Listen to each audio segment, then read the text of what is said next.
Hello दोस्तों, नमस्कार। आप सभी का एक बार फिर से हार्दिक स्वागत है आशीष क्लासेस पर। डिस्कस करेंगे 28 सितंबर का फर्स्ट एडिटोरियल। और उससे पहले बता दूं कि अगर आपको पेड कोर्सेज एक्सेस करने हैं तो आपको डाउनलोड करना है आशीष क्लासेस एप्लीकेशन। यहाँ पर आपको एक नया batch, common error practice batch मिलेगा। यहाँ पर हिंदी टू इंग्लिश ट्रांसलेशन वाला बैच मिलेगा, ग्रामर का बैच मिलेगा, और एक कल से स्टार्ट कर रहे हैं B99। ये वाला बैच एडिटोरियल स्पेशल है, वो भी यहीं से आप एक्सेस कर पाएंगे।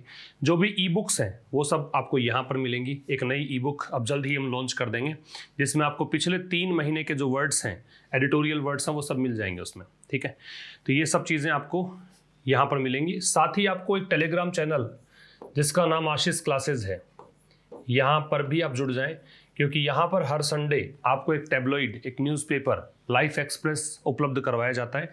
अभी तक वहाँ पे 5 सितंबर को, एक 12 सितंबर को, एक 19 सितंबर, एक 26 सितंबर, ये 4 न्यूज़पेपर्स यहाँ पर आपको मिले हैं।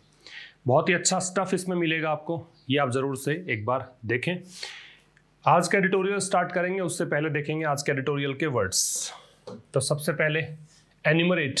एन्यूमरेट का पार्ट ऑफ स्पीच वर्ब है। इसका मतलब होता है काउंट, गिनना। कैलकुलेट भी कह सकते हो, गणना करना। काउंट या कैलकुलेट, एन्यूमरेट। ठीक है, तो एन्यूमरेट का पार्ट ऑफ स्पीच है वर्ब। इसका मतलब है गिनती करना, गणना करना। दूसरा शब्द है पार्टीजन। पार्टीजन है वो एक एडजेक्टिव है। इसका मतलब होता है बायस्ड या फिर आप इसे कह सकते हैं प्रेजुडिस्ड। प्रेजुडिस्ड कह सकते हैं या बायस्ड कह सकते हैं। पक्षपात पूर्ण जो होता है उसे कहा जा सकता है पार्टीजन। क्या प्रोनाउंसिएशन है? पार्टीजन। वेल्ड, ये भी एडजेक्टिव के रूप में, और इसका मतलब आप ले सकते हैं हिडन या कंसील्ड। हिडन या कंसील्ड, छिपा हुआ। ठीक है, एक सेफगार्ड। सेफगार्ड एक वर्ब के रूप में दिया गया है। इसका मतलब है प्रोटेक्ट करना, या फिर आप इसे कह सकते हैं शील्ड, SHIELD, शील्ड। या फिर आप इसे कह सकते हैं डिफेंड, तो ये है रक्षा करना। एक वर्ड है फ्लैग, ये वर्ब के रूप में दिया गया है। फ्लैग का एक मतलब तो होता है मार्क करना, चिन्हित करना, जो अभी तक हमने काफी बार फ्लैग शब्द का यूज देखा है। अभी आज के एडिटोरियल में जो ये वर्ड दिया गया है, इसका मतलब है टू बिकम टायर्ड, थक जाना, टू बिकम टायर्ड। या फिर आप कहेंगे to be less effective. To be less effective means कम प्रभावी हो जाना। फिर है रिग्रेसिव। रिग्रेसिव एक एडजेक्टिव है। ये प्रोग्रेसिव का ऑपोजिट है। प्रोग्रेसिव मतलब प्रगतिशील, और अगर पश्चगामी हो, प्रतिगामी हो, पीछे हटने वाला हो, प्रीवियस पोजीशन पर आने वाला हो, तो वो रिग्रेसिव है। तो इससे आप दे सकते हैं रेट्रोग्रेसिव। ये इसका सिनोनिम हो सकता है इसका। ट्रेडिशनल कह सकते हो, रेट्रोग्रेसिव कह सकते हो, डाइग्रेसिव कह सकते हो। हार्टनिंग है, वो भी एक एडजेक्टिव है। इसका ऑपोजिट तो होता है डिसहार्टनिंग। एक प्रीफिक्स जोड़ना पड़ेगा, DIS, तो इसका ऑपोजिट बन जाएगा। वैसे हार्टनिंग का मतलब होगा एनकरेजिंग, प्रोत्साहन करने वाला, प्रोत्साहित करने वाला। ठीक है, एनकरेजिंग। इसका स्क्रीनशॉट ले लीजिए आप। आज का एडिटोरियल टाइटल है वर्ड्स एंड डीड्स। बहुत आसान भाषा में लिखा गया है, पॉलिटिकल आर्टिकल है, और जो भी हमारी अप्रोच रहती है यहाँ पर सीखने की, वो ये रहती है कि सब्जेक्ट जितने भी हैं वो सब हाईलाइट करके आपको रेड कलर में दिख रहे हैं। जो भी डिफिकल्ट वर्ड होंगे वो आपको इस तरीके से ब्लू कलर में नजर आएंगे। इंग्लिश टू हिंदी ट्रांसलेशन आप यहाँ सीख सकते हैं। और अगर आपने पूरा एडिटोरियल पढ़ा है मेरे साथ, उसके बाद में आप एक कोशिश कर सकते हैं। कुछ स्टूडेंट्स करते हैं कोशिश, कमेंट्स में आप जाकर देखें। आप खुद की लैंग्वेज में इसे समराइज करने की कोशिश करें।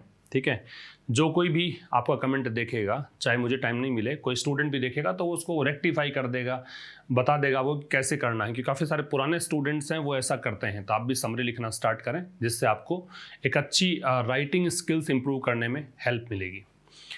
तो देखिए, वर्ड्स एंड डीड्स का मतलब है, वर्ड्स का मतलब शब्द है और डीड्स का मतलब है कार्य। दिख रहा होगा आपको title, words and deeds. Words का मतलब शब्द, डीड्स का मतलब कार्य। तो शब्द और कार्य, ये प्रधानमंत्री मोदी जी का जो स्पीच हुआ UNGA में, जो संयुक्त राष्ट्र जो परिषद है, संयुक्त राष्ट्र जो सभा है, उसमें जो एक स्पीच हुआ था उसी को लेकर ही बताया गया कि उस स्पीच के मुख्य अंश क्या थे, क्या उसकी हेडलाइंस रही। तो यहाँ पे दे रखा for the third consecutive year in a row. Consecutive का मतलब सिक्वेंशियल होता है, एडजेक्टिव है। कंसेक्यूटिव का मतलब लगातार होता है, कंटिन्यूअस होता है। तो कह रहा तीसरा लगातार तीसरा साल, और इन अ रो है मतलब ये लगातार ही है, ऐसा नहीं है कोई ऑल्टरनेटिव, हम ऑल्टरनेट बात नहीं कर रहे हैं, हम एक छोड़कर दूसरे की बात नहीं कर रहे हैं, कोई बीच में ब्रेक नहीं है। तो लगातार तीसरे साल। And his fourth such speech, और ये उनका चौथा ऐसा भाषण था सिंस ही वॉज इलेक्टेड। और ये फोर्थ कब से काउंट किया है, जब से ये इलेक्ट किए गए थे। तो जब ये इलेक्ट हुए थे तो ये पैसिव वॉइस का स्ट्रक्चर हो गया, ही की वर्ब है वो वॉज इलेक्टेड है। इन 2014 कब की बात है, 2014 में। प्राइम मिनिस्टर नरेंद्र मोदी, तो प्रधानमंत्री नरेंद्र मोदी। अब अगर नरेंद्र मोदी शब्द यहाँ पे नहीं होता तो हम लगाते द प्राइम मिनिस्टर, लेकिन जब इनकम्बेंट पर्सन का नाम साथ में दे रखा है तो हम उस द को हटा देते हैं। तो प्रधानमंत्री नरेंद्र मोदी जो हैं उन्होंने एड्रेस किया, तो ये इसकी वर्ब हो गई। उन्होंने संबोधित किया UN जनरल असेंबली को, ठीक है। आउटलाइनिंग ये करते हुए किया, तो ये प्रेजेंट पार्टिसिपल है। जब कोई भी काम करते हुए ऐसा कोई सेंस मिलता है जो कंटिन्यूअस एक्शन को दर्शाता है, जो साइमल्टेनियस एक्शन को दर्शाता है, जब दो काम साथ में हो जिनमें से एक काम कंटिन्यूअस एक्शन को डिनोट करे, वहां पे प्रेजेंट पार्टिसिपल लगाएंगे, मीन्स ING लगाएंगे। तो बाहरी रूपरेखा उसकी क्या दी, आउटलाइन कैसे किया, तो आउटलाइन करते हुए हिज आउटलुक, अपना दृष्टिकोण, ये हिज आ रहा है मोदी जी के लिए, आउटलुक हो गया नाउन, हिज हो गया positive adjective. On India's place, outlook किस चीज को लेकर, भारत की प्लेस को लेकर इन द वर्ल्ड, पूरे विश्व में भारत की स्थिति क्या है, इसको आउटलाइन करते हुए। तो यहां तक एक सेंटेंस पूरा होता है। ये कह रहा है कि लगातार तीसरे साल, और ये फोर्थ ऐसा स्पीच था जब से वो इलेक्ट हुए थे 2014 में। उस चौथे भाषण के अंदर मोदी जी ने एड्रेस किया UNGA को, आउटलाइन करते हुए अपना नजरिया, अपना आउटलुक किसको लेकर, भारत की विश्व में क्या स्थिति है वो बताते हुए इन्होंने संबोधित किया UNGA को।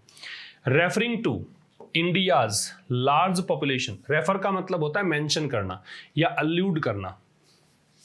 रेफर यहां पे पहली बात तो प्रेजेंट पार्टिसिपल है, वैसे रेफर वर्ब के रूप में लेंगे तो इसका मतलब होगा मेंशन करना या फिर अल्यूड करना। कहने का मतलब आप कहेंगे इशारा करना, लिख लीजिए।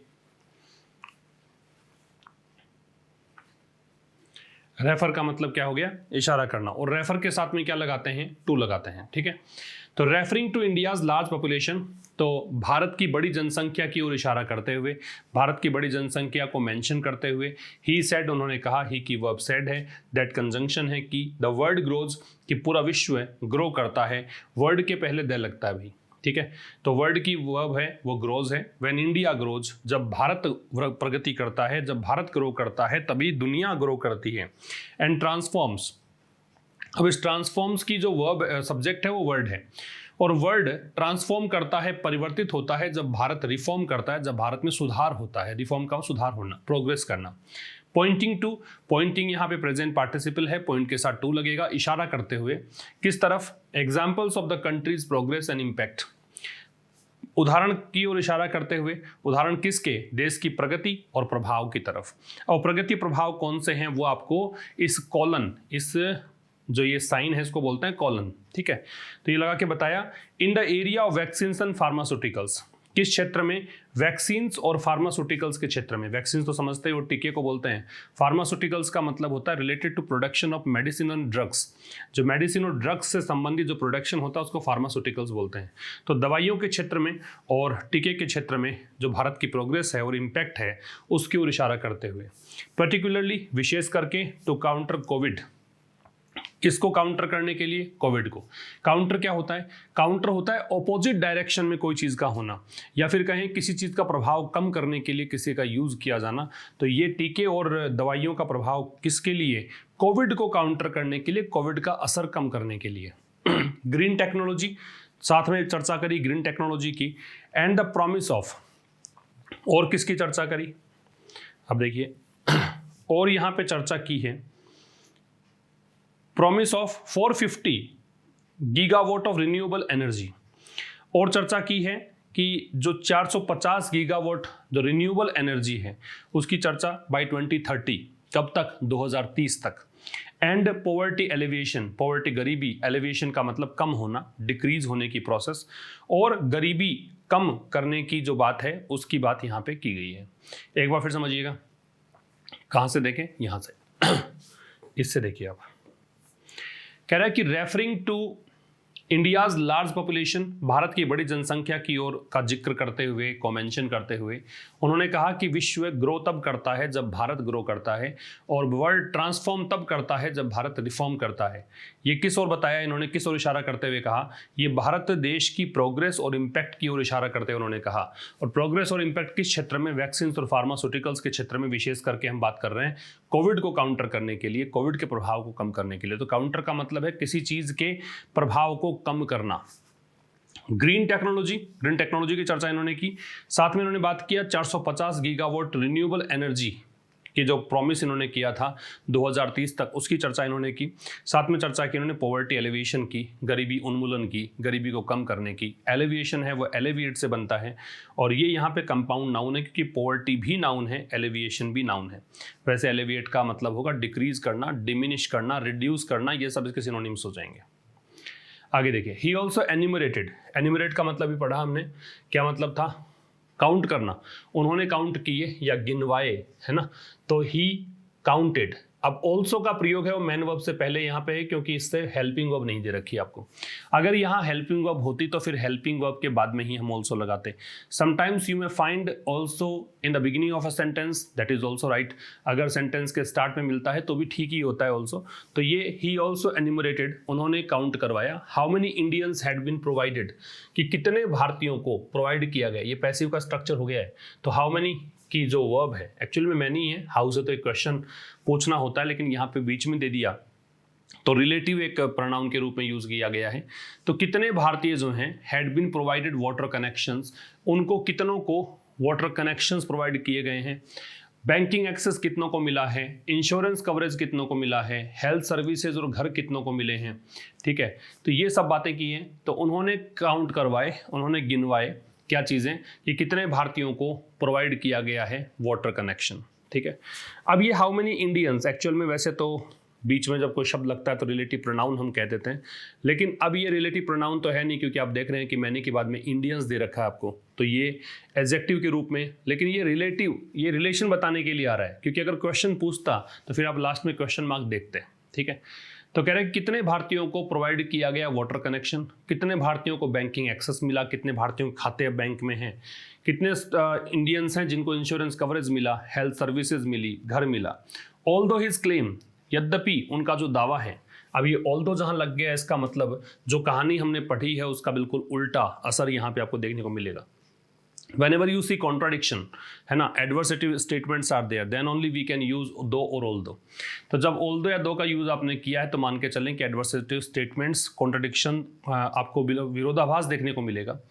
यद्यपि उनका जो क्लेम है that these all inclusive development goals, की क्लेम्स किस चीज़ के, कि ये जो सभी all inclusive development goals, inclusive का मतलब समावेशित करने वाले, डेवलपमेंट गोल्स का मतलब विकास के लक्ष्य, हैड बीन अचीव्ड, कि ये जितने भी, इंक्लूसिव का मतलब जिनमें सभी चीज़ों को शामिल किया गया हो, एडजेक्टिव है inclusive. Development goals had been achieved, इन गोल्स को अचीव किया गया only in the last 7 years, केवल 7 सालों में। तो ये जो उनका क्लेम है, struck a politically partisan note, ये स्ट्राइक की सेकंड फॉर्म है। तो ये मतलब यहाँ पे स्ट्राइक हुआ या फिर कहें कि इस चीज़ ने टच किया, किस चीज़ को, पॉलिटिकली, राजनीतिक रूप से, पार्टीजन बताया था, बायस्ड या प्रेजुडिस्ड को बोलते हैं, पक्षपातपूर्ण, note that was out of place. Out of place का मतलब है जो कि इस स्थान पर एप्रोप्रिएट नहीं था, है ना। जो चीज़ें एप्रोप्रिएट नहीं हो किसी स्थान विशेष के संदर्भ में, इलॉजिकल हो, इररेलेवेंट हो, तो उसे कहेंगे आउट ऑफ प्लेस। दैट यहाँ पे इस नोट के लिए आ रहा है, तो रिलेटिव प्रोनाउन है, नोट को देखकर फिर वॉज वर्ब आ रही है। आउट ऑफ प्लेस एक फ्रेज है। एक बार फिर समझ लीजिए, उन्होंने काउंट करवाया कि कितने भारतीयों को पानी का कनेक्शन दिया गया, बैंकिंग एक्सेस मिला, इंश्योरेंस कवरेज मिला, हेल्थ सर्विसेज और घर मिले। यद्यपि उनका जो दावा था कि जितने भी डेवलपमेंट गोल्स, और डेवलपमेंट गोल्स के लिए इसने ऑल इंक्लूसिव लगाया, जितने भी ये समावेशित करने वाले, सभी को शामिल करने वाले विकास के जो लक्ष्य हैं, ये जो अचीव किए गए, वो कि पिछले 7 सालों में ही अचीव किए गए। तो ये जो उनका दावा था, ये दावा राजनीतिक रूप से एक पक्षपातपूर्ण एक चीज आई सामने, है ना। इस दावे ने राजनीतिक रूप से पक्षपातपूर्ण एक जो चीज होती है उसको टच किया, जो कि आउट ऑफ प्लेस था, जो कि एप्रोप्रिएट नहीं था, जो कि इररेलेवेंट था। मूविंग टू रीजनल मैटर्स, तो रीजनल मैटर्स की ओर मूव करते हुए, रीजनल का क्षेत्रीय होता है, मैटर्स का मतलब मुद्दा होता है, और मूविंग यहाँ पे प्रेजेंट पार्टिसिपल के लिए आया है। तो रीजनल मैटर्स की ओर मूव करते हुए mister Modi pointed to, mister Modi ने पॉइंट किया, मिस्टर मोदी ने इशारा किया किस तरफ, the contrast between India's actions and those of Pakistan and China. यहाँ पे इशारा किया किस तरफ की विरोधाभास है, कॉन्ट्रास्ट है, किस किस में, भारत के कार्यों में, और जो कार्य ये भी दोष जो आ रहा है ये एक्शंस को रिपीट नहीं किया है, ये एक्शंस ही हैं, इस एक्शंस को रिपीट नहीं किया है, इसके स्थान पे दोष लगाया है, और वो कार्य जो पाकिस्तान और चाइना के हैं इन वेल्ड रेफरेंसेज। और ये जो बातें इन्होंने कही ये वो रेफरेंस का सहारा लिया, वो चीज़ें जिक्र करने के लिए यूज़ की जो कि वेल्ड थी। वेल्ड का मतलब इनडायरेक्ट थी, कंसील्ड थी, हिडन थी, छिपे हुए भाव इन्होंने बताए, मतलब कुछ एकदम स्पष्ट रूप से चाइना और पाकिस्तान की तरफ इशारा नहीं किया, कुछ उदाहरण देकर इनडायरेक्ट तरीके से इन्होंने ऐसा इशारा किया। तो moving to regional matters, regional matters की ओर मूव करते हुए, क्षेत्रीय मुद्दों की ओर मूव करते हुए मिस्टर मोदी ने पॉइंट किया, पॉइंट के साथ 2 लगेगा, किस चीज़ की तरफ, कि भारत के कार्य हैं और पाकिस्तान और चाइना के कार्य हैं, उनके बीच में विरोधाभास जो होता है उसको दर्शाया। और ये बातें जो दर्शाई, जो इन्होंने रेफरेंसेस दिए वो रेफरेंसेस कैसे थे, वेल्ड थे। अब यहाँ पे रेफरेंसेस है वो नाउन है, और रेफरेंसेस के लिए जो मॉडिफायर जो यूज किया गया है वेल्ड, ये एक एडजेक्टिव है यहाँ पे, ठीक है, इन प्रीपोजिशन दे ही रखा है। In an apparent message, apparent का मतलब क्लियर, अपेरेंट का मतलब ऑब्वियस, तो एक बिल्कुल स्पष्ट से संदेश में, संदेश किसको दिया, पाकिस्तान को। तो पाकिस्तान को जो एक स्पष्ट सा संदेश इन्होंने दिया, उस संदेश में ही लिंक्ड इवेंट्स इन अफगानिस्तान, उन्होंने लिंक किया किस चीज़ को, जो घटनाएं घट रही है अफगानिस्तान में। अब अफगानिस्तान के लिए बीच में इन्होंने रिलेटिव एडवर्ब लगा दिया कि वो जहाँ पे तालिबान जो है उसने नियंत्रण ले लिया है या कंट्रोल ले लिया है, अफगानिस्तान पर अधिकार किसका है फिलहाल, तालिबान का। एंड तालिबान के संदर्भ में वी हैव डिस्कस्ड ऑलरेडी कि भाई यहाँ तालिबान से पहले द लगेगा, ये ग्रुप का नाम है, कोई देश का नाम नहीं, कोई जगह का नाम नहीं है, और तालिबान के साथ वर्ब है, प्लूरल आएगी, ठीक है, ये ध्यान रखिएगा। तो इन एन अपेरेंट मैसेज, अब अगर पार्ट ऑफ स्पीच आप देखेंगे इन एन अपेरेंट मैसेज में, तो इन प्रेपोजिशन है, एंड डिटर्मिनर है, अपेरेंट एडजेक्टिव है, मैसेज नाउन है, टू प्रेपोजिशन है, टू का ऑब्जेक्ट पाकिस्तान है, ठीक है। इस इन का ऑब्जेक्ट है वो मैसेज है, क्योंकि preposition always takes an object, और object is either a noun और अ प्रोनाउन। तो यहाँ पे ये नाउन दे रखा है, और पाकिस्तान भी नाउन है, पाकिस्तान प्रॉपर नाउन है, मैसेज है वो कॉमन नाउन है, ठीक है। तो एक स्पष्ट से संदेश में, और वो संदेश दिया किसको, पाकिस्तान को। इसमें उन्होंने अफगानिस्तान में जो घटनाएं घट रही है, जहां पर अब नियंत्रण तालिबान का है, उन घटनाओं को जोड़ा। अब लिंक के साथ देखो 2 लग रखा है, जोड़ा किससे, समस्या से। समस्या किस चीज की है, रिग्रेसिव थिंकिंग की। रिग्रेसिव प्रोग्रेसिव का ऑपोजिट है, रेट्रोग्रेसिव को बोलते हैं, पश्चगामी या प्रतिगामी, पीछे हटने की, मतलब एक तो आगे बढ़े आप और एक पीछे की तरफ जा रहे हो। तो उन्होंने बताया कि ये समस्या है ऐसी सोच की जो कि पश्चगामी सोच है, प्रतिगामी सोच है, that leads to the use of terrorism, और वो सोच है उसके लिए रिलेटिव प्रोनाउन लगाया दैट। तो इस थिंकिंग के लिए वर्ब लगी है लीड्स, लीड्स टू का मतलब हो गया, इसका परिणाम फिर ये निकलता है। आप चाहें तो लीड टू को रिप्लेस कर सकते हैं रिजल्ट इन से, ठीक है। तो इसका परिणाम क्या निकलता है, परिणाम निकलता है the use of terrorism as a political tool, कि आतंकवाद का इस्तेमाल, कि that leads to the use of terrorism, कि ये जो थिंकिंग है ये आतंकवाद का इस्तेमाल करती है किस रूप में, एज अ पॉलिटिकल टूल, एक राजनीतिक हथियार के रूप में, ठीक है। तो एक राजनीतिक टूल है, ये पॉलिटिकल टूल है, इस रूप में रिग्रेसिव थिंकिंग का इस्तेमाल करता है पाकिस्तान। ये बातें मोदी जी ने कही। ही ऑल्सो कॉल्ड, अब आप देखें ही सब्जेक्ट है, कॉल्ड इसकी वर्ब है, और ऑल्सो का प्रयोग आप देख रहे हैं मैन वर्ब से पहले, क्योंकि इसमें हेल्पिंग वर्ब देनी रखी है आपको। और कॉल फॉर जो होता है ये एक फ्रेजल वर्ब है, इसका मतलब होता है डिमांड करना। कॉल फॉर का मतलब होता है आस्क फॉर, कॉल फॉर का मतलब होता है डिमांड, मांग करना। उन्होंने साथ ही डिमांड रखी किसकी, सेफ गार्डिंग। सेफ गार्ड का मतलब बताया था मैंने, प्रोटेक्ट करना, शील्ड करना, डिफेंड करना, बचाना, रक्षा करना। उन्होंने साथ ही यहाँ पे डिमांड रखी किसकी, मैरीटाइम स्पेयर। स्पेयर का मतलब होता है क्षेत्र, एरिया। मैरीटाइम का मतलब होता है समुद्र से संबंधित। तो समुद्रीय क्षेत्र जो है उसकी सुरक्षा की डिमांड भी इन्होंने की। फ्रॉम द रेस ऑफ, और सुरक्षा करनी किससे है, तो प्रोटेक्ट जिससे भी करना है उसके लिए लगाया फ्रॉम। तो प्रोटेक्ट होगा तो भी फ्रॉम लगेगा, शील्ड होगा तो भी फ्रॉम लगेगा, डिफेंड होगा तो भी फ्रॉम लगेगा, सेफगार्ड है तो भी फ्रॉम है। किससे सुरक्षा करनी है, the race of expansion exclusion. जो अभी रेस लगी हुई है, एक्सपेंशन मतलब विस्तार, एक्सपेंड से बना है। एक्सक्लूजन का मतलब बिल्कुल अलग रहना, अपने आप को अलग थलग करना। एक होता है इंक्लूजन, सभी को शामिल करना, उसका ऑपोजिट है एक्सक्लूजन। तो ये जो एक्सपेंशन एक्सक्लूजन की रेस है उससे बचाने की इन्होंने डिमांड की। एंड रेफर टू, रेफर का मतलब संकेत करना, मेंशन करना, अल्यूड करना। और उन्होंने इस आवश्यकता को, नीड किसकी, इन्वेस्टिगेट करने की, जांच करने की। जांच किसकी, the origins of the corona virus, कि जो कोरोना वायरस के origins, subjects China is sensitive about. ये ऐसे मुद्दे हैं जिस चाइना सेंसिटिव है। इन मुद्दों को सुनते ही चाइना भड़क जाता है। चाइना सेंसिटिव है बहुत ज़्यादा, चाइना की वर्ब इज है। तो इन मुद्दों को लेकर भी इन्होंने इन्वेस्टिगेशन की आवश्यकता के बारे में संकेत दिया। तो उन्होंने मैरीटाइम स्पेयर, जो क्षेत्र, समुद्री क्षेत्र है, उसको सेफगार्ड करने संबंधी बात कही, डिमांड की। और ये सेफगार्ड करना किससे है, एक्सपेंशन एक्सक्लूजन से। साथ ही इन्होंने संकेत किया किस चीज़ की आवश्यकता पर, कि भी जो कोरोना वायरस के ओरिजिन्स है उसको इन्वेस्टिगेट करने की आवश्यकता के बारे में कहा। तो ये मुद्दे, समुद्री क्षेत्र व संबंधी सुरक्षा की बात, या कोरोना वायरस का ओरिजिन कहाँ से है ये बात, ये कुछ सब्जेक्ट्स ऐसे हैं जिसके बारे में चाइना जो है सेंसिटिव है। अब आप यहाँ एक क्वेश्चन पूछ सकते हैं कि अबाउट लग गया, ये एक प्रेपोजिशन है लेकिन इसका ऑब्जेक्ट नजर नहीं आ रहा, तो ये इसका ऑब्जेक्ट यहाँ इसने लगा दिया। तो अब China is sensitive about these subjects, ठीक है। सब्जेक्ट्स यहाँ पे इसका ऑब्जेक्ट होगा। Addressing the UN directly for its own shortcoming. Shortcoming का मतलब फॉल्ट होता है, शॉर्टकमिंग का मतलब आप कह सकते हो जो कमियां हैं, ठीक है। तो कमियों को बोलेंगे शॉर्टकमिंग्स। एड्रेसिंग ये प्रेजेंट पार्टिसिपल है, संबोधित करते हुए। किसको, यूएन को, संयुक्त राष्ट्र को। डायरेक्टली, प्रत्यक्ष रूप से, किस लिए, उसकी खुद की, ये इट्स आ रहा है वो संयुक्त राष्ट्र के लिए है। ऑन एम्फेटिक एडजेक्टिव है, शॉर्टकमिंग्स कमियां हैं। तो यूएन को खुद की कमियां बताते हुए द पीएम सेड, प्रधानमंत्री ने कहा। अब की बार देखो पीएम के साथ पीएम का नाम नहीं तो दे लग रखा है। क्या कहा, दैट की time waits for no one. देखो वेट फॉर आप लगा सकते हैं क्योंकि वेट जो है वो इंट्रांजिटिव वर्ब होती है। दूसरी तरफ अवेट है, ये ट्रांजिटिव वर्ब है, तो आगे फॉर नहीं लगेगा। इसको रिप्लेस करना चाहें वेट फॉर को तो अवेट से कर सकते हैं आप।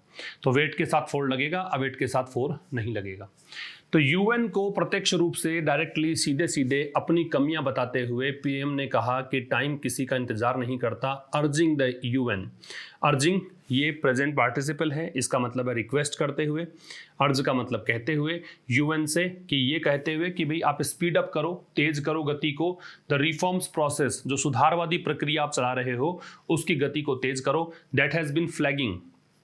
अब ये जो सुधारवादी प्रक्रिया, रिफॉर्म का सुधार होता है, प्रोसेस का प्रक्रिया होती है, तो ये वो प्रक्रिया जो कि क्या कर रही है, हैज़ बिन फ्लैगिंग। फ्लैगिंग का मतलब बताया जो लेस इफेक्टिव होना, थक जाना। तो ये वो प्रक्रिया है जो कमज़ोर हो रही है for more than a decade. कितने समय से, 1 दशक से भी अधिक समय हो गया है कि ये प्रक्रिया कमज़ोर पड़ चुकी है, धीमी पड़ चुकी है। उसको स्पीड अप करने के लिए जोर दिया, स्पीड अप करने के लिए रिक्वेस्ट की।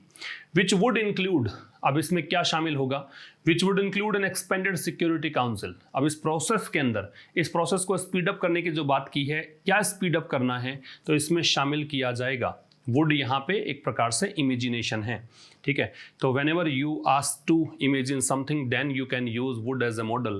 So which would include an expanded security council. expanded है, ये हो गया विस्तृत, बढ़ी हुई। सिक्योरिटी काउंसिल है, सुरक्षा परिषद। तो सुरक्षा परिषद का विस्तार इसमें शामिल कर सकते हैं आप इस प्रोसेस के अंदर। दिस ही एक्सप्लेन्ड, ही की वर्ब एक्सप्लेन्ड है, दिस की वर्ब इज है। उन्होंने समझाया कि this is the only way, कि ये एकमात्र तरीका है। सो whenever you see that before only, तो इसका मतलब निकालें कि एकमात्र, है ना। तो excluding this nothing is there, तो इसके अलावा कुछ भी नहीं है, तो उसके लिए आप यूज करते हैं ओनली, ओनली से पहले द। तो उन्होंने समझाया कि this is the only way, कि एकमात्र तरीका है to restore the credibility, credibility को रिस्टोर करने का, क्रेडिबिलिटी का मतलब होता है विश्वसनीयता, रिस्टोर का मतलब होता है फिर से बहाल करना। तो उन्होंने समझाया कि एकमात्र तरीका है क्रेडिबिलिटी को बहाल करने का, विश्वसनीयता फिर से स्थापित करने का, ऑफ ग्लोबल गवर्नेंस इंस्टीट्यूशन, विश्वसनीयता किसकी, वैश्विक स्तर पर जो भी गवर्नेंस इंस्टीट्यूशन है, वो जितने भी संस्थान गवर्न करते हैं, शासन करते हैं, उन सभी संस्थानों की क्रेडिबिलिटी को रिस्टोर करने का एकमात्र तरीका यही है। ठीक है। Mister Modi strongest words, mister Modi के सबसे मजबूत शब्द केम आए at the beginning of his speech, कब आए, उनके भाषण के शुरुआत में। तो मिस्टर मोदी के स्ट्रॉन्गेस्ट वर्ड्स आए भाषण के शुरुआत में, वेयर ही लॉन्च्ड, जहां पे उन्होंने लॉन्च किया a defence of the state of Indian democracy. Launch करने का मतलब यहाँ पे कोई प्रोडक्ट लॉन्च नहीं किया है, यहाँ पे उन्होंने भारतीय लोकतंत्र की जो स्थिति है उसको, उसके डिफेंस की बात की है ना, उसका बचाव किया। विच हैज कम, विच यहाँ पे इंडियन डेमोक्रेसी की बात है, which has come in for some criticism over the past few years. तो पिछले कुछ सालों से ये जो डेमोक्रेसी है वो आलोचना के घेरे में है, लोग इसकी आलोचना कर रहे हैं। ठीक है। तो मिस्टर मोदी के स्ट्रॉन्गेस्ट वर्ड्स हैं, सबसे कड़े शब्द हैं, ये इसकी वर्ब है केम, बिगिनिंग से पहले द है, याद रखें, बिगिनिंग हो, मिडल हो या एंड हो, है ना।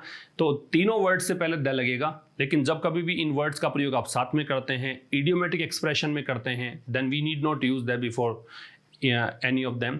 तो उनमें से किसी से भी पहले द का प्रयोग हम नहीं करेंगे। तो मिस्टर मोदी के स्ट्रॉन्गेस्ट वर्ड कब आए, भाषण के शुरुआत में, जब उन्होंने क्या किया, जहां उन्होंने लॉन्च किया डिफेंस, मतलब उन्होंने बचाव किया भारतीय लोकतंत्र की स्थिति के बारे में। ये भारतीय लोकतंत्र की जो स्थिति है वो आलोचना के घेरे में आई है पिछले कुछ सालों से। सो आप देख रहे हैं कि यहाँ पे over the past few years, ये ओवर जो है इसका मतलब ड्यूरिंग है, प्रेपोजिशन है। ठीक है। और ओवर का मतलब मोर देन भी होता है, ओवर का मतलब कंट्रोल भी होता है, बहुत सारे मीनिंग हो सकते हैं, लेकिन कॉन्टेक्स्ट को देखते हुए यहाँ पे जो इसका मीनिंग है वो हो जाएगा ड्यूरिंग। तो जो कि काफ़ी कुछ मतलब आलोचना इसकी हुई है पिछले कुछ सालों में। ही सेड, उन्होंने कहा, किन्होंने कहा, इन्होंने, मोदी जी ने, इंडिया हैड बीन नेम्ड, ये पैसिव वॉइस हो गया है ना, बीन के साथ थर्ड फॉर्म, कि भारत का नाम मतलब आया था, किस रूप में नाम लिया गया था, मदर ऑफ डेमोक्रेसी, लोकतंत्र के जनक, जननी के रूप में। He said India had been named, कि भारत को नाम दिया गया था मदर ऑफ डेमोक्रेसी, कि लोकतंत्र की जननी भारत है। फॉर इट्स एडहेरेंस, किस लिए दिया गया था, इट्स यहाँ पे इंडिया के लिए पॉजिटिव एडजेक्टिव है। एडहेरेंस टू का मतलब है पालन किया है इसने, कंप्लायंस विद कर सकते हो, यहाँ पे एडहेरेंस टू कह सकते हो, है ना, कि भारत ने पालन किया है डेमोक्रेटिक वैल्यूज का, लोकतांत्रिक मूल्यों का, सिंबलाइज्ड बाय इट्स डाइवर्सिटी। और ये चीजें दिखती कहाँ है, सिंबलाइज कहाँ होती है, प्रतीक कहाँ दिखते हैं इसके, वो दिखते हैं इसकी विविधता में। प्लुरलिज्म मतलब बहुलतावाद, यहाँ पे डाइवर्सिटी है, अलग अलग प्रकार के एथनिक कम्युनिटीज यहाँ पे दिखेंगी, वो प्लुरलिज्म है। इंक्लूसिविटी, सभी को शामिल किया जाता है, इंक्लूड से इंक्लूसिविटी बनता है। भारत सभी को समावेशित करता है। इक्वालिटी, समानता यहाँ पे देखने को मिलती है। That allowed someone like him, और ये वो चीज़ें हैं जिसने कि भारत मतलब उन जैसे किसी आदमी को अलाउ किया। अब ये हु दे रखा है, खुद की विशेषता बता रहे हैं, वो व्यक्ति हु हैड वंस वर्कड, जिसने कभी काम किया था at his father's tea stall, अपने पिता के चाय की दुकान पर, to become the country's leader, और इनको यहाँ पे अलाउ किया, क्या करने के लिए अलाउ किया, यहाँ से यहाँ तक का पार्ट सेपरेट कर दें, अलाउ किया कि वो देश के नेता बन सकें। ठीक है। तो उन्होंने कहा कि इंडिया को नाम दिया गया था डेमोक्रेसी की मदर के रूप में, किस लिए, इस भारत देश के एडहेरेंस के लिए, कि डेमोक्रेटिक वैल्यूज का ये पालन करता आया है देश। एडहेर से एडहेरेंस बना है, एडहेर टू लगता है, पालन करना होता है, कंप्लाई विद लगता है, लेकिन जैसे आपने एडहेरेंस किया है, जब नाउन फॉर्म लिया है एडहेर का, तो कंप्लाई का नाउन फॉर्म कंप्लायंस हो जाएगा। ठीक है। सिंबलाइज्ड बाई, और ये सब चीज़ें दिखती हैं किससे, इसकी डाइवर्सिटी में, इसके बहुलतावाद में, इसके समावेशन में और इसके समानता में। तो ये जो डेमोक्रेटिक वैल्यूज़ हैं, इसने ही उस जैसे किसी व्यक्ति को अलाउ किया। अब खुद की विशेषता यहाँ से यहाँ तक, वो व्यक्ति जिसने कभी अपने पिता के चाय की दुकान पे काम किया था, अलाउ किस लिए किया, देश के नेता बनने, मतलब to become the country's leader, कि देश के नेता बन सके, इस रूप में अलाउ किया। The PM's words appear to be response to comments, PM के जो शब्द थे, ऐसा लगा कि ये एक रेस्पॉन्स था, प्रत्युत्तर था। किसका रेस्पॉन्स था? कमेंट्स, टिप्पणी का। टिप्पणी कौन सी? जो की गई थी उनके वॉशिंगटन विजिट के दौरान। जब ये अमेरिका गए थे, वॉशिंगटन अमेरिका की राजधानी हो गई, तो जब वॉशिंगटन गए थे उस समय जो उन पर टीका टिप्पणी की गई थी उनका प्रत्युत्तर ये दे रहे थे, ऐसा लगा। Where US president Joe Biden, vice president Kamala Harris, जहां पर, कहां पर?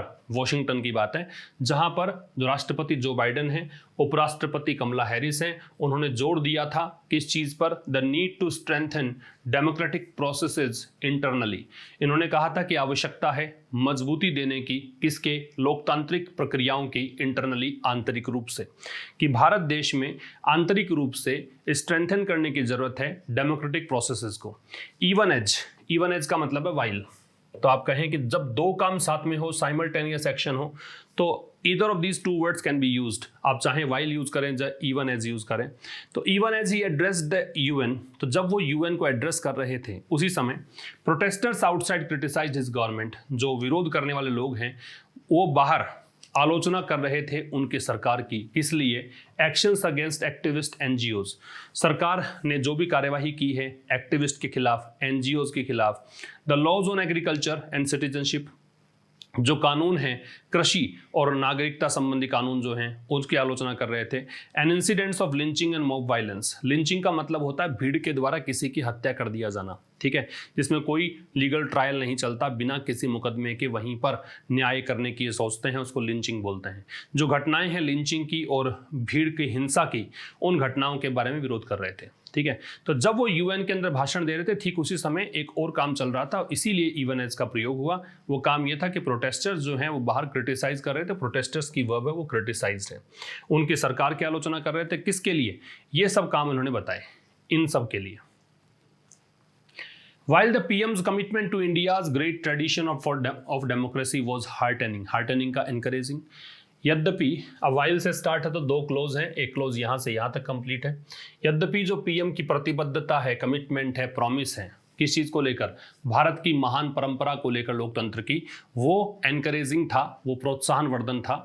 It will be measured not by words, लेकिन ये जो चीज़ है, ये जो मतलब महानता है भारत के लोकतंत्र की, इसको मापा नहीं जाएगा केवल शब्दों के द्वारा। एट द वर्ल्ड बॉडी मतलब वैश्विक संस्था, वैश्विक संस्था कौन सी? संयुक्त राष्ट्र। लेकिन इसको शब्दों से नहीं नापा जाएगा, but by answers and actions, बल्कि जवाबदेही मतलब उत्तर से और कार्यों से। On the ground in India मतलब धरातल पर, ऑन द ग्राउंड धरातल पर प्रैक्टिकली भारत में क्या काम हो रहे हैं, कैसे उनके जो क्वेश्चंस उनसे पूछे गए हैं पूरे वर्ल्ड वाइड, उनसे उनका क्या वो आंसर दे रहे हैं, इससे मापा जाएगा, इससे मेजर किया जाएगा, केवल शब्दों से नहीं। इसीलिए टाइटल था वर्ड्स एंड डीड्स। यही टाइटल था ना कि भाई शब्द और कार्य। ये देखिए आप, वर्ड्स एंड डीड्स, इसका टाइटल ऊपर ही ऊपर दे रखा है आपको। तो ये था आज के इस एडिटोरियल में। मुलाकात होगी अब कल एक नए सेशन के साथ, ठीक शाम 5 बजे। तब तक के लिए नमस्कार, थैंक्स अ लॉट।